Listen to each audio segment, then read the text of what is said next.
Salam sejahtera puan, nama saya Danny, IK Perancis dan nombor matrik saya adalah 24106142. Kami dari Grup 5. Topik grup kami adalah Teknologi Maklumat dan Komunikasi Penggerak Kesepaduan Nasional di Malaysia. Tajuk grup kami adalah Peranan Media Sosial dalam Kesepaduan Nasional di Malaysia. Pengenalan. Media sosial menjadi satu platform yang penting untuk memupuk perpaduan antara kaum di Malaysia kerana penggunaan media sosial di kalangan rakyat Malaysia sedang meningkat. Rakyat Malaysia berkongsi maklumat tentang adat dan resam mereka dalam media sosial. Ini dapat memberi peluang kepada rakyat lain untuk mengetahui adat dan resam kaum lain. Media sosial juga digunakan untuk berkongsi tentang sejarah negara ini, memberi peluang kepada pengguna media sosial dapat mengetahui sejarah negara ini dan juga mereka mengetahui kepentingan perpaduan untuk kemajuan negara ini. Kerajaan juga menggunakan media sosial untuk mempromosikan kempen perpaduan seperti kempen Satu Malaysia, Malaysia Satu Hati dan Malaysia Bersatu kepada rakyat Malaysia. Ini dapat memberi peluang kepada kerajaan untuk memupuk perpaduan di kalangan rakyat Malaysia. Terima kasih. Nama saya Muhammad Irsyad Anwar Barak bin Jahangir, nombor matrik 2410614276. Saya daripada Kumpulan 5 mengambil tajuk Peranan Media Sosial dalam Kesepaduan Nasional di Malaysia. Pertama sekali saya nak mengucapkan selamat sejahtera kepada Dr. Nur Ain dan rakan-rakan seperjuangan saya. Saya akan membentangkan objektif. Ada 3 objektif utama yang saya akan bentangkan. Objektif yang pertama adalah menganalisis peranan media sosial dalam meningkatkan kesepaduan nasional.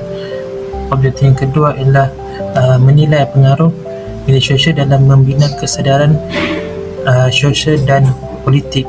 Objektif yang ketiga adalah menganalisis cabaran dan peluang yang dibawa oleh media sosial. Sekian, terima kasih. Salam sejahtera semua. Nama saya Jin Feng. Matrik number saya ialah 2110111062 dari Mikroelektronik. Seterusnya saya akan membentangkan permasalahan kajian. Yang isu utama yang ditimbulkan dalam penggunaan media sosial di Malaysia adalah penyebaran maklumat palsu atau fake news.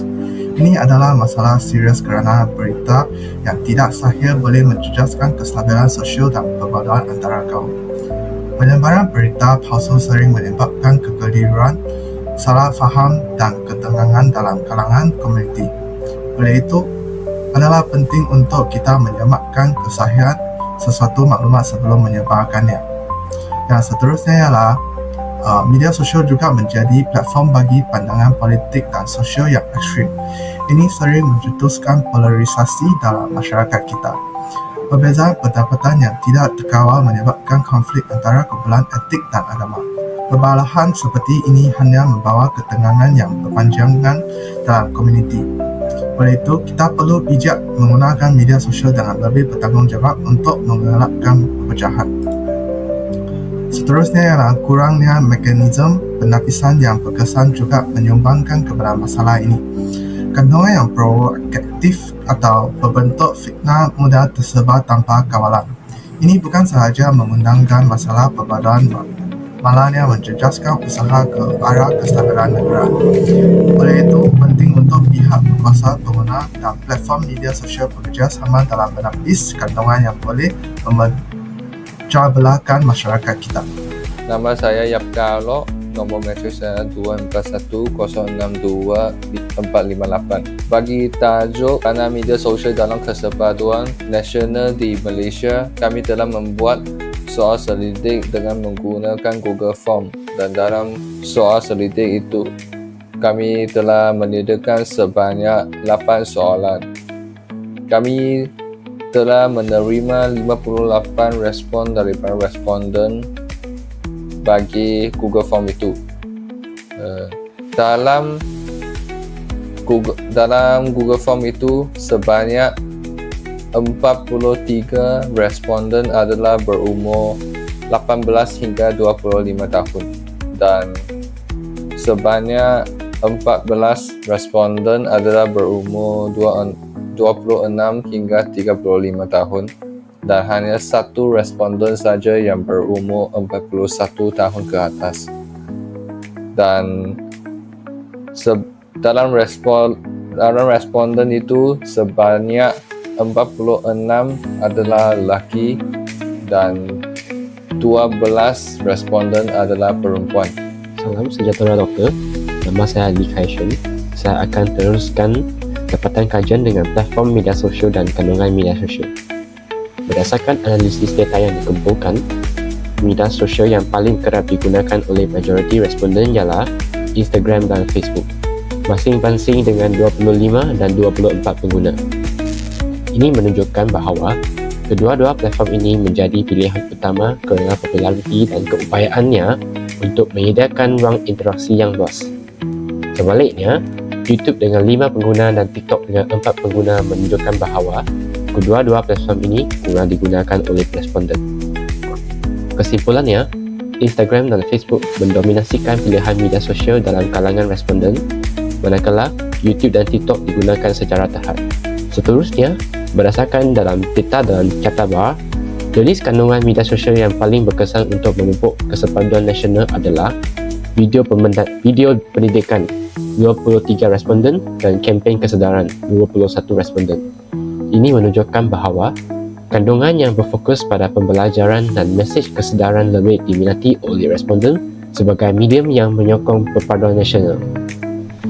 Kandungan berkaitan aktiviti kebudayaan 9 responden dan berita positif mengenai perpaduan 5 responden pula mendapat perhatian yang lebih rendah.